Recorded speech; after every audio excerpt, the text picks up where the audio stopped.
We were in negotiations. Investing in real estate. They're winning, they're making money. Hey, what's up, everyone? Welcome to the Real Estate Educators Podcast, where we provide the education you can build on. I am your host, Kevin Amolsch. Take two, we have a fantastic guest with us today, Nick. I'm so excited to have you back. We did this before and the recording didn't work. So guess what? We're going to do it again, and it's going to be even better than we did before. So you've been in the business, 12 years, I think. Started out in flipping. Then you got into commercial and value add multifamily. And now you still do that, but you're also doing a lot of new developments. And your passion is to improve neighborhoods by working with the cities, working with the governments. And you got a little portfolio. We're going to hear lots about that. Man, welcome back to the show. Well, thanks for having me again for a second time. And yes, we can certainly hone it in this time, and hopefully the audio keeps up. No, totally. Going at it again a second time just makes it even better. But you had a fantastic first go at it. So I'm excited to dig into what the conversation was on that one. But before we get into that, because it really was about the building relationships with cities and governments and how important that is as an investor. I loved that conversation, Nick. So we're going to get back there. But before we do that, why don't you tell us a little bit about how you got into it? So fixing and flipping is all I got. So give me the story, man. How did you get into real estate? Yeah, so winding it all back, before I went to college, I was cutting a lot of lawns, saved up a bunch of money, paid for my college in cash with the savings, I guess, from high school. And then I ended up going through college in 3 years instead of 4, and took that fourth year of savings and put that towards a property. And so I guess in my junior year of college, I was renting out one house to other college students, and then 2, and then 5, and then got into some commercial, smaller commercial stuff, then some mixed use. And then we did a small 5-unit multifamily building. And I think that was when the light bulb moment came for me. It was like, oh, this is one roof. This is one location. I only, it's much easier to manage. And at the time we had, probably done 50 to 75 deals, and it's just this constant deal flow. And, there's some fun to that, but the management of it is really just something that was difficult. So we kind of made a pivot, ended up selling out of all of the smaller properties, really closed up all that, that looser ends of the company. Now we're in just larger multifamily and ground up development properties. And that, has organically kind of happened over a 12-year period. So you're looking at 12 years. So you're hitting the market like kind of at the exact right time, right? That was pretty much at the bottom, right? Yeah, people thought we were crazy for buying, and there was so much to go around. It was calling local lenders and saying, what do you want to get off your balance sheet? They were really eager to just move product that was just sitting. There was just so many foreclosures. There was sellers who were in desperate conditions, and we pretty much just went in and did a heavy value add. That's before I knew any like the lingo, or it was just making it better. And when we did projects where we were looking to go into the project and hold it and rent it, that's always where we did the best. Anytime that we tried to do really fast fix and flips, that was where we would potentially get in trouble, or the profit margin was gone or even eroded completely. And then, kind of going into the future, we just have taken that just to a larger scale. So this is where I think we could benefit the listener, what you're talking about right now, because you have no problem just picking up the phone and calling someone and seeing if there's a way to work together or how you could benefit them, or vice versa. No problem 100%. Picking up that phone and calling people.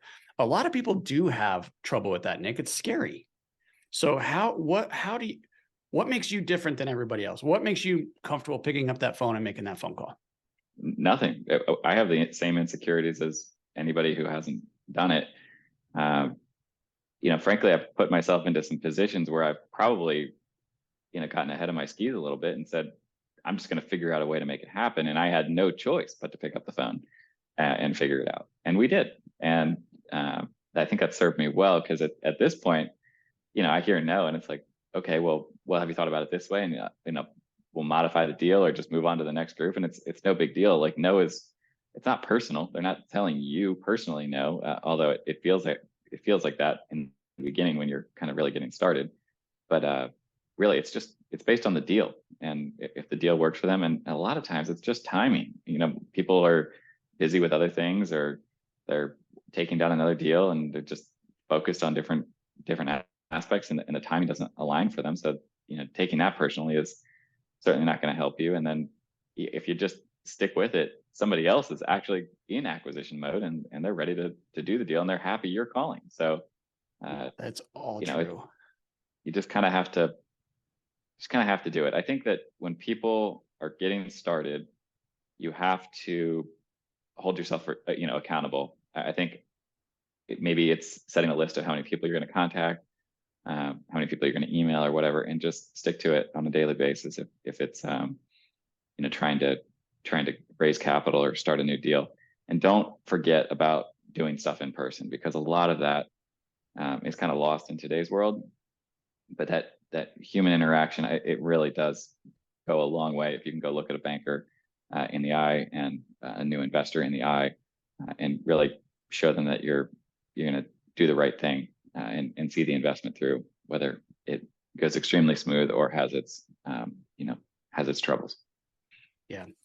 So I want to get into the passion that you have for real estate at the beginning. And I know you said the light bulb went off when you bought that first multifamily, but we have a lot in common. We were both buying properties while we were in college. Not many people can say that. So dig a little deeper here, Nick. What made you want to even buy a piece of property in college? Did you read a book? Was there some mentor or some advice you got? Why would you even do that? But that goes back to the lawn cutting days. I knew that working hard and saving money would result in something that I would want. And essentially, I wanted the security of having made a decent amount of money.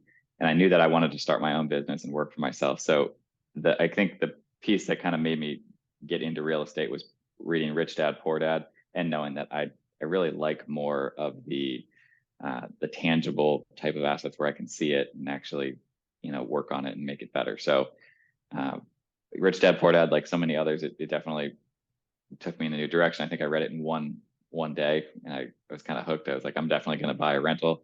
And then, kind of explored doing other stuff in the beginning, but then really just turned it into my full-time thing. And so you bought it. And so you were house hacking before house hacking was even a term, it sounds like. Yeah, I was just looking for a good deal. I was always I was reading as many books as I could. I was trying to go to any conferences that I could. But I was trying to also extend the network and find people who were, find real estate agents who were investing themselves and understood what I was looking for. I had to go through several people before I was able to find somebody who was able to find my first investment. And that was a much easier process. And they also brought along some contacts to some banks, and that it really snowballs when you get the right people in the room. All right, that's awesome. So you found your very first deal with a real estate agent, just interviewing a bunch of them. You finding ones that are investor friendly, own rental properties, can give you the appropriate advice, brought you the lenders. Do you happen to remember the numbers on that very first investment that you bought? Yeah, well, so I'm trying to find an agent. I don't have a car. I'm just at college. I borrowed my friend's truck, and then the other time I was biking. I biked to the realtor's office. I put it behind the building. I didn't want anybody to see it. I walk up. I had my suit on and everything, and then went in and had an interview. And I didn't realize that agents were probably trying to sell me more than I was, I'm trying to sell them on working with me, and it was definitely the other way around. But I had to go through a couple different people, because the first person who took me to a property was like, when you pay this off in 30 years, you'll be able to start making money. I was like, no, that's not what I'm looking for. I want to make money day one. And so eventually I found the right realtor after going through a few, and he took me to a property that was about $35,000 purchase price. It needed a ton of work, so we put about 35 something into it, and it was a college rental. It was a small house. And so I think our all-in investment was about $75,000, and then we ended up selling it for 110,000, but we also were able to sell off a piece of land next door that came with it for as much money as we ended up putting down into the property. So we were able to go buy a second one.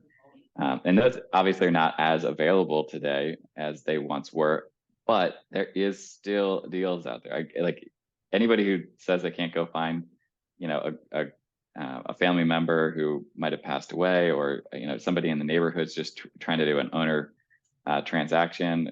There's still a lot of different ways to structure smaller deals, especially like houses. And there's always a way to get one of those done, I think. So when you bought that first house and you had this extra lot, did you know you had that lot and that you were going to subdivide that off, or? No. So this is my first go around with governments. I knew that there was space there and it looked like it should be a lot, but they had just kind of made it all one. I guess somebody had just at one point made a lot line consolidation and made one larger lot.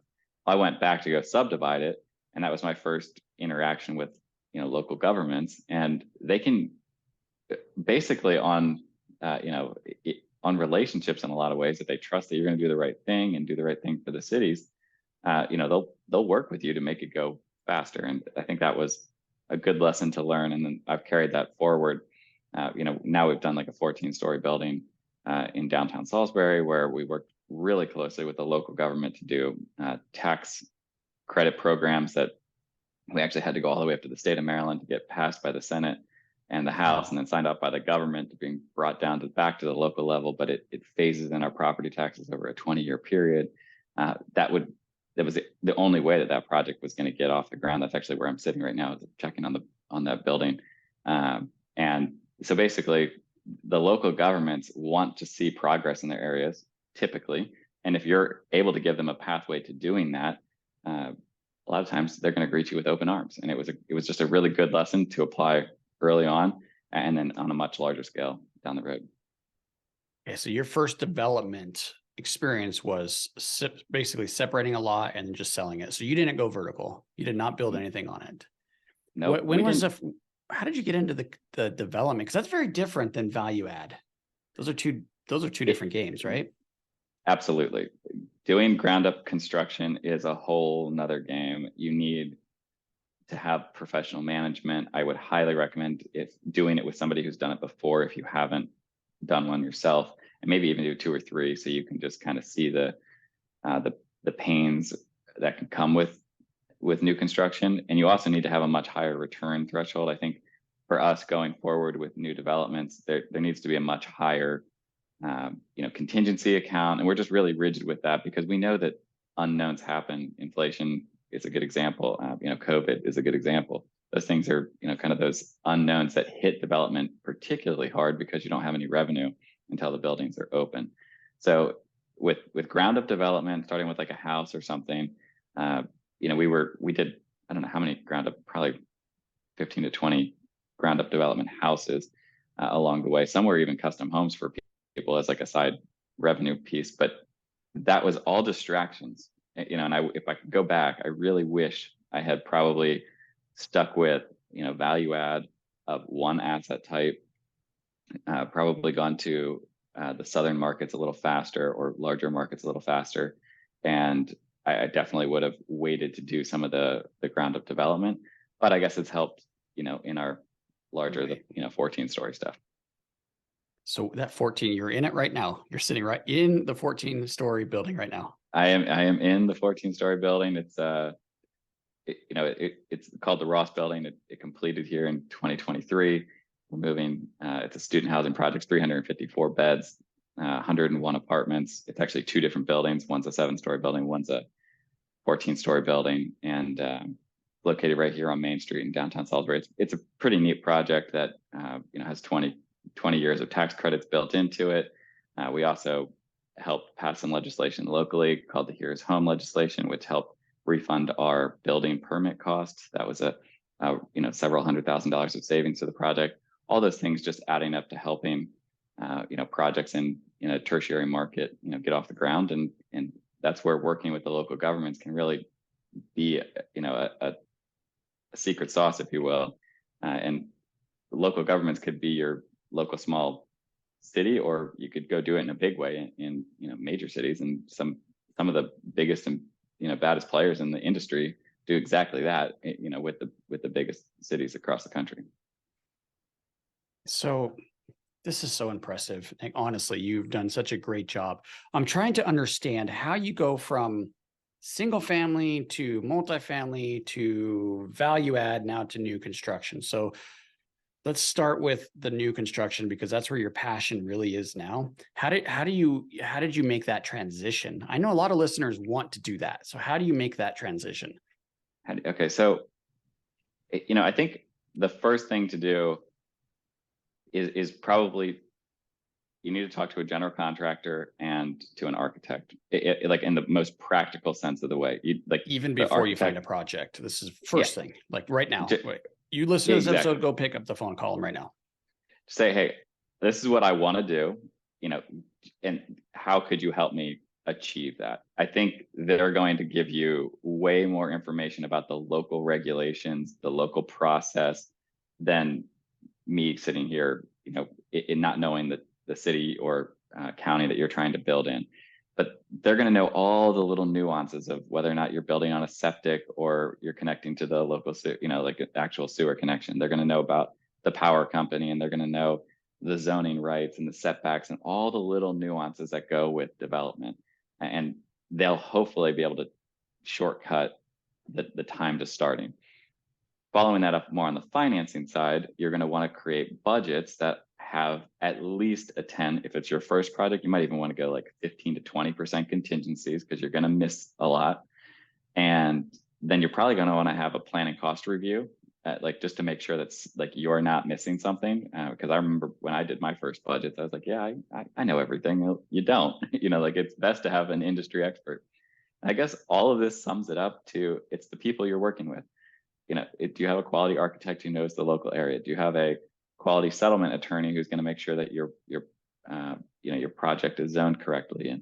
And do you have a good builder who's going to know the local suppliers and the local contractors to get you competitive pricing? And then, of course, a local bank is probably the best way to do a ground up deal. They're going to give you way more flexibility than like a Bank of America or Wells Fargo or M&T. They're going to want to see their community move forward. And I think that's exactly where the community bank fits the best, and or, kind of like a hard lender. If you go the hard money route, which is obviously a very effective tool, you just want to make sure that you are very comfortable with your timelines, because that's where you can erode all of your profit rapidly. If you think you're going to be done in 3 months and it actually takes you a year, well, you just pretty much worked to give that hard money lender their profit. And I'm sure they're happy about it, but you're going to end up with very little on the other side. And I would say the best way to get into new development is to not have to sell it on the other side. It's to have the idea that you can rent it, refinance it, and or sell it. Any of those options need to be checked. Like all three of those boxes need to be feasible. So that way you're kind of protecting your downside. So custom expensive $1 million homes, probably not a good idea. No, not your first one. I mean, in my opinion, that's more for an expert. If you think that you're going to do it better than somebody who's doing it for 20 years on your first house, I think people are either willing to accept more risk than I would, or they're just naive. I think that there's experts who are in those fields and they do a very good job. I would go partner with them or hire them rather than trying to pretend that it's going to be super, super easy. And just kind of, if that's the desire to go build custom $1 million homes, do it. It just maybe take a baby step first with, more of a rental level house, and get to know the industry a little bit. Yeah, we have quite a few clients, Nick, that do those custom homes, and we're seeing profits of $300,000, $400,000, $500,000 per door. And it's pretty impressive, sometimes even more, if you can really hit it. But you're right. I totally agree. And I love how candid you were, just like, no, don't do it because it's a little risky, because you don't have multiple exits. You really are stuck with selling it or selling it. So your plan B is to drop the price, right? Your advice here is to create a situation where you have multiple ways out, so you don't lose your ass if you get into trouble.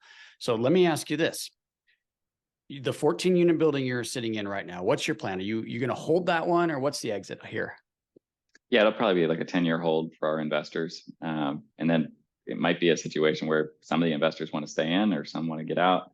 But we typically don't want to put ourselves under any type of pressure to have to sell. I mean, if the opportunity comes along and somebody wants to offer us a crazy amount of money, or if the school wants the SU Foundation or something wanted to come along and buy it, maybe there's a chance that we would sell it faster, but we're not putting ourselves under that timeline. And I think that, in the custom home building world, especially the spec home building world, that's, to me, a transaction. That's a job, and it's a good business. That's not real estate investing necessarily. We're kind of, in my opinion, we're kind of conflating the two, because investing to me is long-term cash flow tax. It has better tax haven than doing a quick transaction. Go out and make the money doing custom home building. That's great. But real estate investing is long-term, owning cash flow, that is basically creating longer-term, is creating longer-term wealth, essentially. Sounds like you learned that from that little purple book that you read. And probably the School of Hard Knocks as well.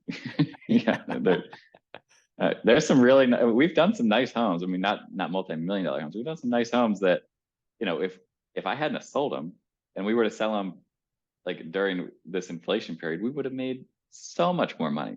But we were so desperate to just get onto the next deal. We ended up, doing a lot of that work for, probably less money than I could have made just, going and getting a job somewhere.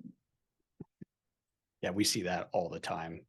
But you feel the pressure when you're in a project, right? You want to get that money back out, especially if you have investors in the deal with you. You might be getting pressure from them. So I want to get into that. How do you finance your projects? This 14-story sounds like that might even be a legacy deal for you. I don't know, but it sounds like a pretty big, impressive deal. So if it's someone kind of getting started and it's a much smaller project, how did you get started with your financing? Friends and family and local banks are a great way to start. Ideally, the first couple could be really, really small. Don't go and raise, I see some people who want to go raise like a couple $1 million on their first deal. That's a lot of pressure. And you might not even like real estate after the next 6 months after going through it. But I would recommend maybe your cash, or maybe you and a partner just doing a regular, very simple structured deal early on. But then rapidly, as you get like further into the deals and do more deals, I would highly recommend you start learning more about structuring commercial real estate transactions, where you have limited partnerships and you have your general partners, and there's two completely different roles with that. So a limited partner is not going to be on the loan; they're just going to be a simple investor. You're going to protect those folks; they aren't on any liabilities, and that's where you could start by taking, grandma's investment or your parents' investment or a best friend who's willing to put some money in along you. You put them into a limited partner role, and then you as the general partner can earn a fee for doing the deal. You should get an acquisition fee or some kind of construction management fee. I mean, you've got to show up and do the work, and you should be compensated for it, and for doing all the bookkeeping and asset management and everything else that comes along with it. And if those fees, frankly, aren't able to get into the deal without it, without putting a downward pressure on the returns, you probably shouldn't do that deal. There should be enough money for all the professionals to get paid. But basically what I'm saying is, early on, you can do some simple, very, like 50-50 splits or 51-49 splits, or, however you want to structure a real estate deal. But there's definitely better ways to do it as you start to scale. And I think that was something I wish I had learned a little bit more about. But, simply just going to YouTube nowadays, where you learn how to structure commercial real estate deals. If you look into breaking into CRE, he's got like an academy on just how to structure real estate transactions. I think I probably watched all of his YouTube videos early on when I was just trying to figure out how to do a waterfall model with promote structures. And if all of this is foreign to you, and IRR returns and equity multiples, it's all available. It's probably something I can't relay to you in 5 minutes, on a podcast, but I would highly recommend taking the time and getting a better understanding, because we are real estate investors, but we use finance, and the finance aspect of it. I'm not talking about financing. I'm not talking about getting money from a bank, but I'm talking about like finance class, like, what is an IRR calculation? What is an equity multiple, and how does that work? And we really, I think we need to spend a little bit more time understanding that, especially if you're going to go out on your own without having been in the industry before.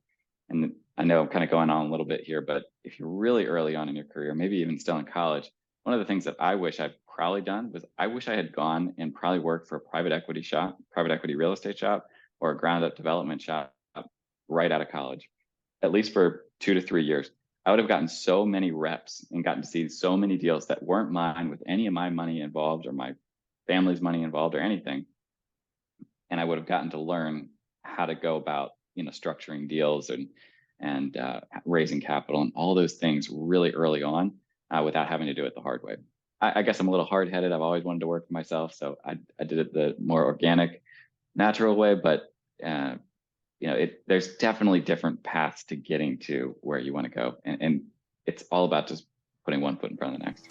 The Real Estate Educators Podcast is brought to you by Pine Financial Group. Pine Financial Group is a private lender specializing in value-add bridge lending for real estate investors. This is accomplished by raising private money from individual investors and lending that money out in short-term real estate loans. Pine operates one of the coolest public mortgage funds on the market because it brings consistency and security to your investment portfolio without giving up on returns. The fund pays its investors a flat 8% return with monthly distributions. There is a low minimum investment and no lockup period. That's right, you can request all of your money back at any time without any fees. Diversify your portfolio out of Wall Street and into Main Street with the Pine Financial Group Public Fund PFG Fund 5. Find out more at pinefinancialgroup.com. That's pinefinancialgroup.com. Yeah, that's, Nick, is one of the things I wrote down in my notes from our first session I wanted to make sure we hit on. So you hit on it twice in both calls. So this is important to you. So just to reiterate, he's saying go out and work for somebody else and get an education that way. That's a way cheaper way to do it than one, making mistakes, or two, just forking out a ton of money for mentorships and college and all these other things. So I love the advice. So I'm taking a ton of notes like I did the first go. So appreciate that. Now I want to talk about this deal that you're sitting in right now. So I understand kind of starting slow, kind of learning. How did you fund, or how did you finance or structure that deal? Well, this particular deal, it definitely has limited partners and general partners. In a deal that, in this particular case, is tens of millions of dollars, you have to have loan guarantee people as well. So you need to have people who typically have a net worth greater than or equal to the value of the property, and have substantial liquidity. And early on in careers, you're probably not going to have that. So you're going to need to start building relationships with folks who are willing to sign on your loans. And typically they're going to want a decent amount for it. There is risk involved with signing on loans. And when everything's going really great, it's like, why am I paying all these, fees to these people? It's because when things don't go well, that's the phone call you don't want to have to make, but they're there to back it up when things get tough, like in an interest rate environment like today. Like, I'm sure a lot of loan guarantee folks out there are having to have some tough conversations to get through things, and they're earning those fees that they've been paid along the way. But the way we structured this was basically through a syndication, and then through one larger family office. And that was well over $10 million in equity raised, and the remaining amount through a senior loan, and then actually through a C-PACE loan on top of that. And we had started this project at the start of COVID, and then we actually paused it for a year because we just didn't know what was happening. All that kind of, I guess the analogy was you just don't press the accelerator when there's fog ahead. And we saw Pennsylvania make construction non-essential workers, and we were worried that was going to happen to us in Maryland. And so basically we decided to just pause the project, waited for a year, and then picked it back up the year after. So trying to get a student housing ground up development in a tertiary market during COVID has got to be one of the hardest challenges I've had. And that's probably why I'm so good at cold calling now, because I had over 1,000 people tell me, no, I don't want to do that deal. And you just get better at it day after day. And I felt a commitment to getting it done. And then at the same time, I also laid the cards out on the table with the local government. I was like, look, guys, we've started this project. In fact, we've torn down 3 buildings on Main Street to make way for this new project, paused it because of COVID. And we're not going to be the only ones that are going to have trouble on the other side of this trying to get projects started again. Let's talk about doing a tax credit program to really boost up the local downtown economy. We all want to see it get developed. Let's put together a tax program where the city waives the increased taxes over a 20-year period, and they'll slowly get phased in. The property tax will slowly get higher over the 20-year period, but that allows investors to come in who are taking the risk for development to get some of their cash back quicker and help those returns in a market that typically wouldn't see this type of development. So I think it was just we got to find a way forward, and just trying to think outside of the box that really taught me to work with local governments, but also to have on the financing side when you're working on capital, because a lot of folks are going to have probably similar experiences. When you're raising cash, some people get really good at like raising cash from large groups like family offices or private equity groups, or really big groups where they may be taking down $100 million checks. I've even met folks like that. And that's like more of an insurance company or something. But then it's nice to also have the smaller investors as well. I think the blend of both is the best, because sometimes the bigger investors want to pause and the smaller investors can make up the difference. And sometimes the bigger investors just want to give you terms that don't work, and it's better to work with a smaller investor. So I guess I try to stay agnostic and try to work with everybody and try to build that relationship. And it's something that we're going to get better at as time goes on, but it is a challenge that I think everybody faces. Yeah, it's interesting you bring that up. So in our company, we raise private capital as well, and we're on the debt side. So super safe, super secure, super stable, but not the big upside like we would see in an investment with you.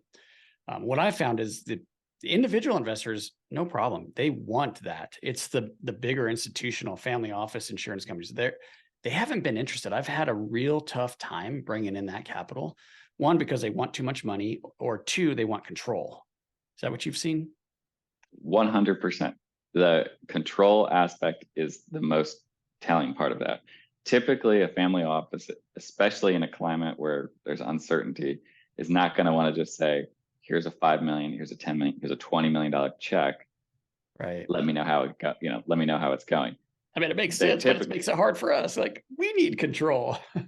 Exactly. And I think that's where it's like a nice blend is probably the best. If I think that we will turn this around, especially the family offices. A lot of them are sitting on the sidelines, just kind of anticipating maybe a downturn, or just wanting to keep a little bit of more, like some liquidity. A lot of times these family offices have other businesses that they're supporting, whether it be construction or auto dealerships, or I've heard of all sorts of different folks who have these family offices. But I guess I wouldn't ignore the smaller investors. It is sometimes a little bit more difficult as far as regulations are concerned. That's a whole nother thing. People really need to spend some time before raising capital, understanding what they are and are not allowed to do through the Securities Exchange Commission.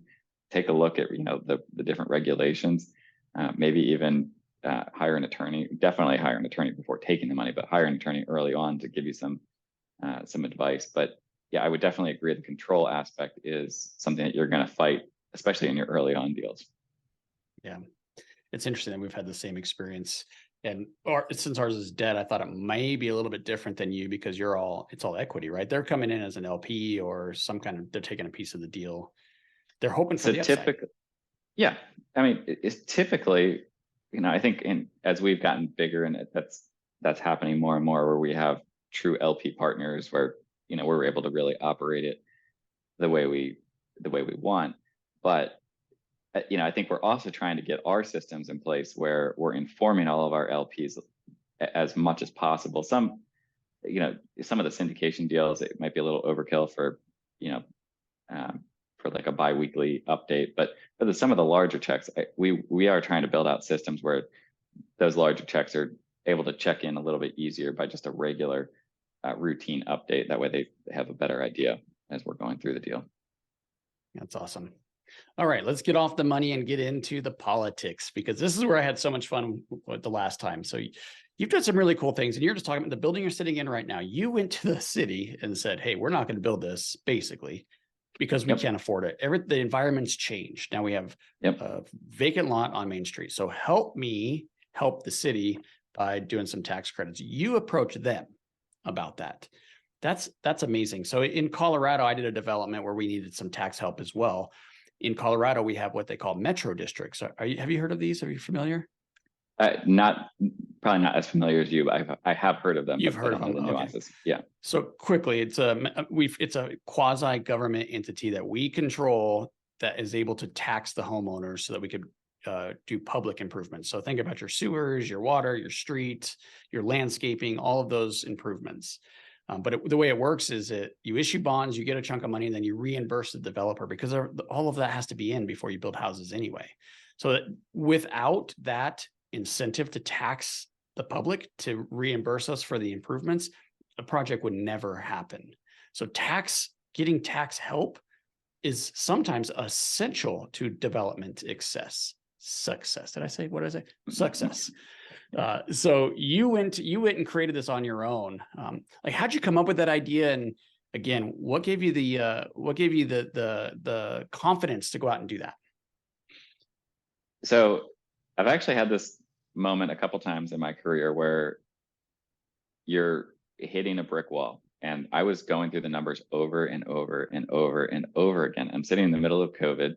I feel the pressure of trying to get something done, because it's, we actually had a historic front facade of this building maintained. So there's this massive scaffolding holding it up on Main Street, no building behind it. And we have over $5 million invested into this project already at that point. It was just like a huge burden. And I'm just going over the numbers, trying to figure out how we can get this thing to work, and literally kept coming back to the tax bill, because it's just such a huge increase on your expenses. And, in this case, it's a couple $100,000 a year, almost near $500,000 a year in property taxes. So I was like, that's got to be something I got to at least ask about. Like, let me go lay my cards on the table, talk to them as a person, not trying to keep anything back, just be honest about where we're at. And I literally there's half a dozen people in the room, city council president, the deputy chief of staff for the city, the acting mayor, and just a handful of people who would be decision makers in this particular instance. I just laid it all out, and I was like, guys, I don't think we can get this done without a tax credit. I don't want a specific tax credit. Let's not build something specifically for my project. Let's do it for everybody in downtown, in this area, and let's try to get this done. And I chased it down day after day until we got it done. But that kind of, what was the initial reaction? Like, in that room, put us in the room.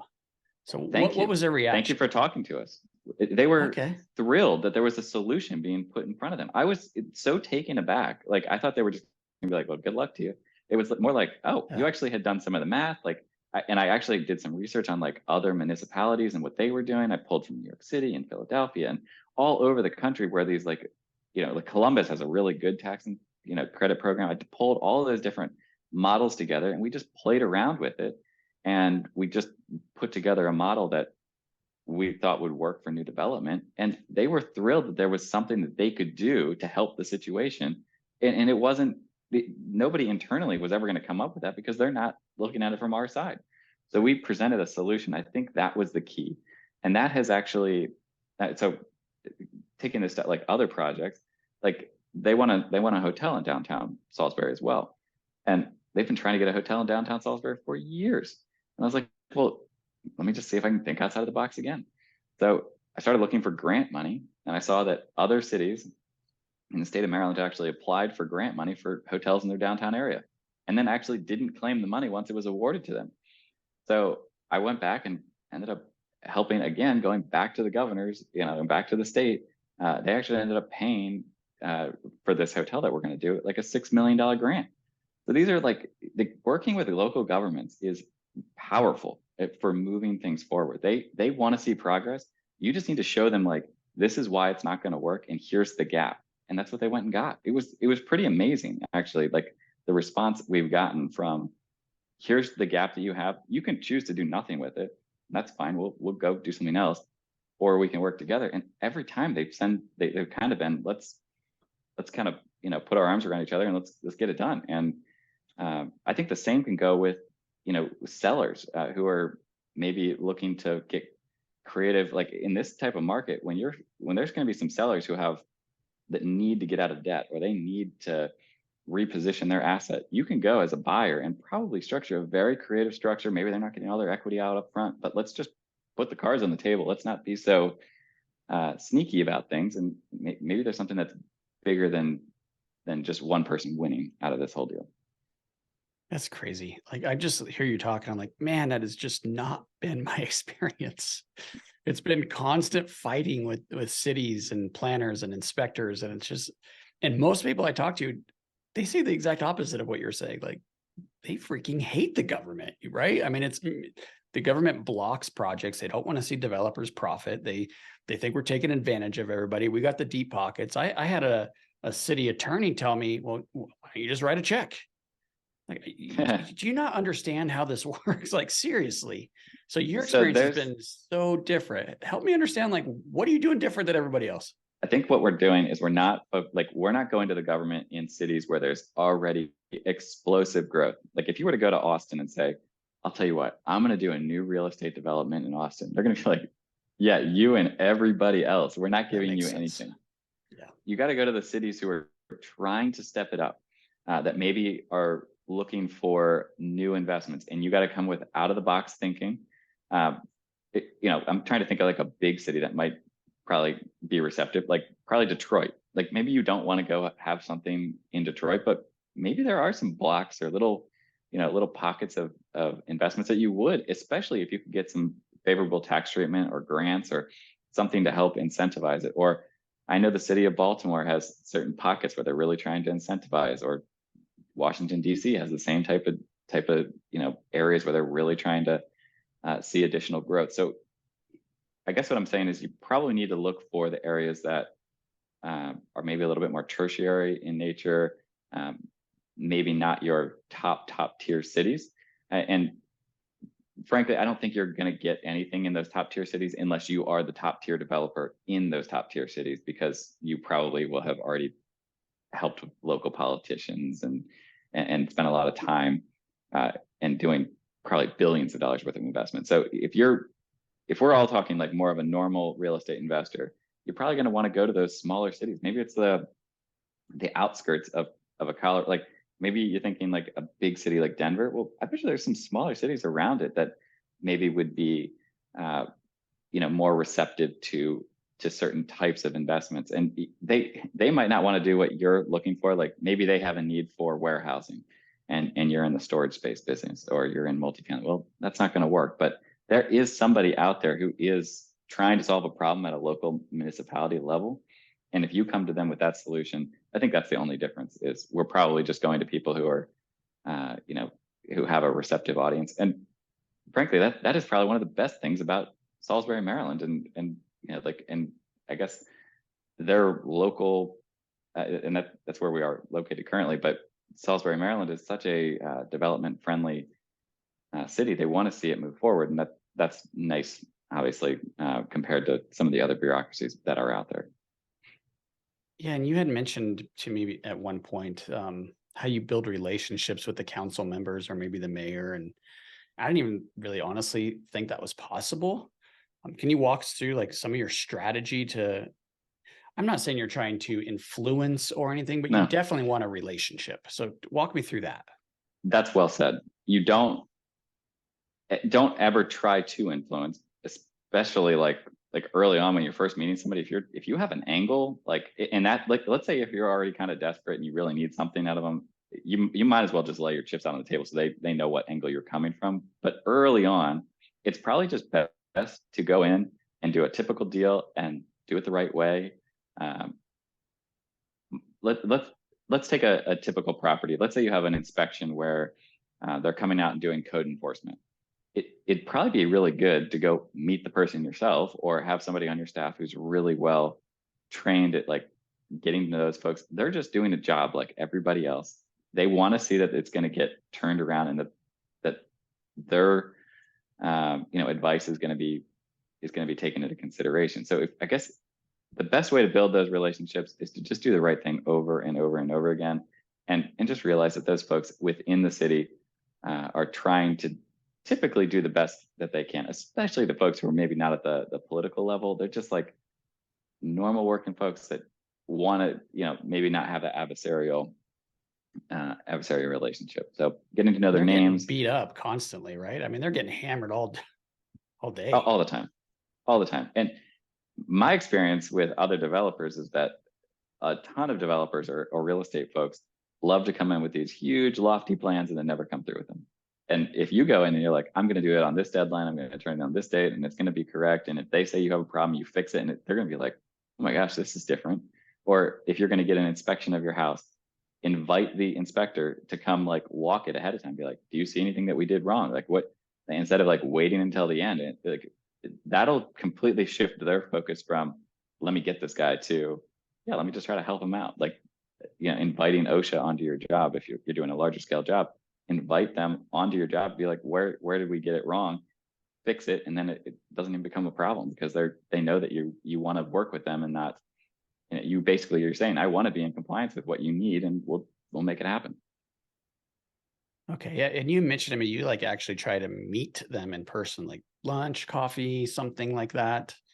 Like typically, well, you can do it that way, but like meeting people, like a lot of times these are working individuals, or they're. I guess the best way to meet like a city council president or a mayor or something like that is to just show up to the city council meetings and just maybe say, hi, I'm just moved to the area, or doing an investment in this area. It was really compelling what you said tonight. Just leave, and then do it over and over and over on a lot of different areas, and then they'll start recognizing you. And then when you maybe need something, or you maybe need to go present this tax credit program, it's not, oh, hi, my name is Nick.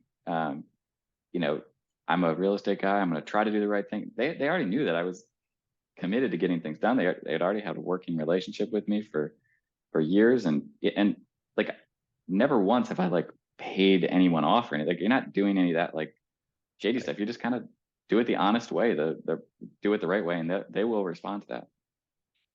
Did you go home, Nick, after that meeting and be like high-fiving your family and cheers in, or what? Like, how did that feel when you left that meeting?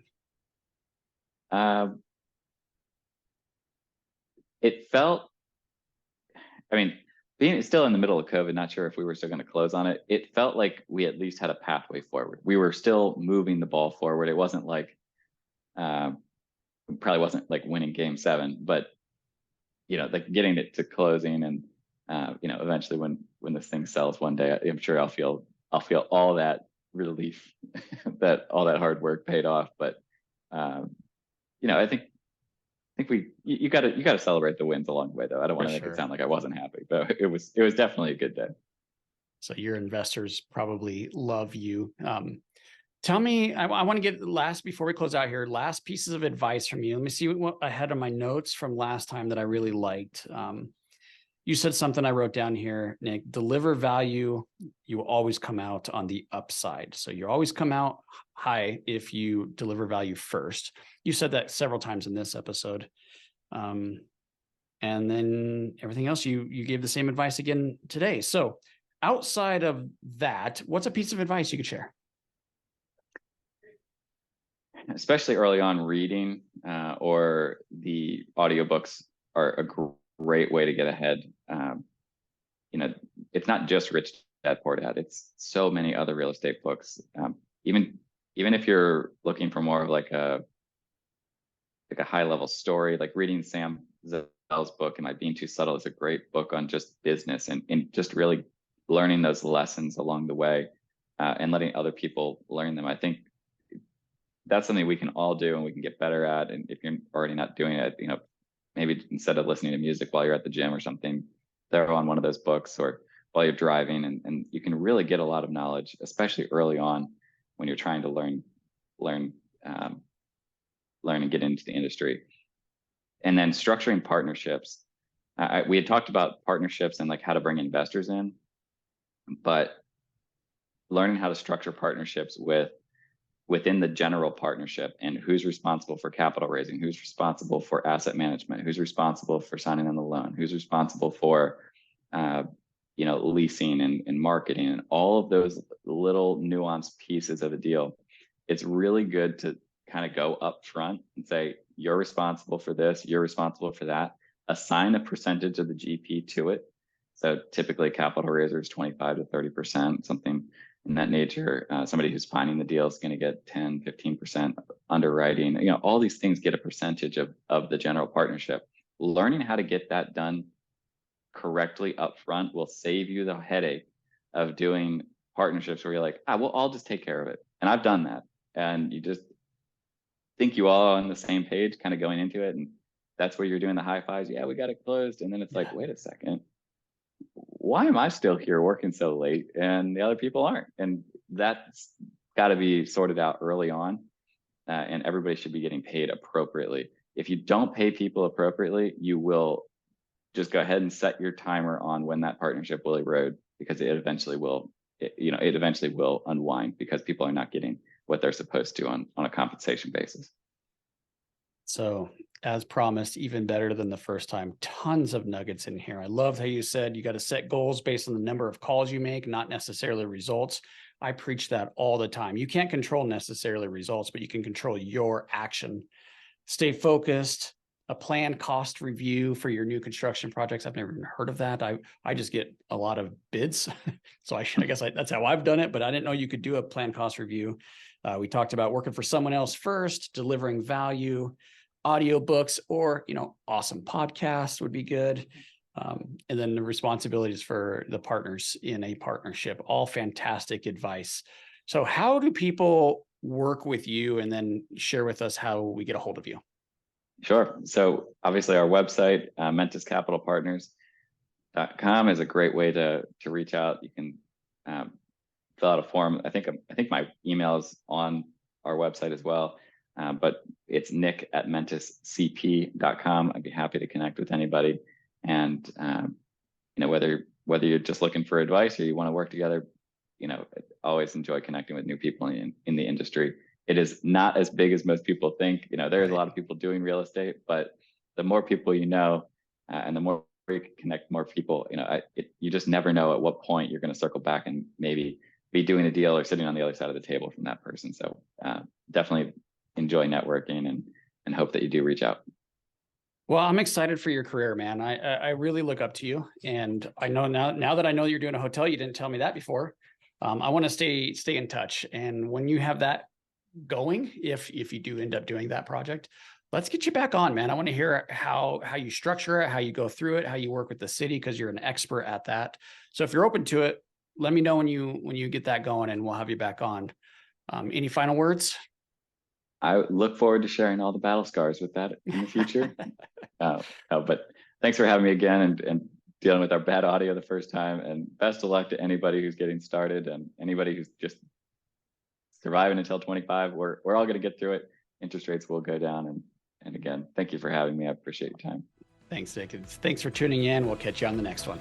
Hey guys, I hope you enjoyed this episode as much as I did. If you did, please be sure to follow and leave us a review. Oh yeah, and tell a friend.